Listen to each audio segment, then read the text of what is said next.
লাল কষা কষা চিকেন কষা খাওয়ার জন্য যদি নেমন্তন্ন থাকে তাহলে কি আর বাড়িতে থাকা যায়?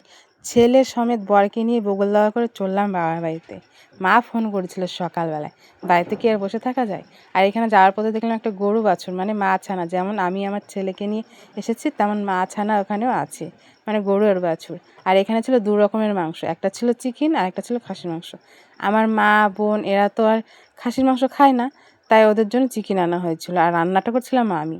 আমার মামা বলেছিল তোর হাতের রান্না খাবো, তাই আমিও রীতিমতো রান্না করতে বসে পড়েছিলাম। আর এদিকে বোন মশলা করে দিয়েছিল, আর মা এদিকে আমাকে সব কিছু গুছিয়ে দিয়ে মা আটা মেখে গেছে রুটি বানাতে, আর এদিকে করছিলাম আমি রান্না। গরম পড়েছে কিন্তু প্রচুর। আমি যেহেতু বাড়িতে যাবো তাই আমি আর শাড়িটার কিছুই খুলিনি, যেভাবে এসেছিলাম সেভাবেই রান্না করতে বসে পড়েছি।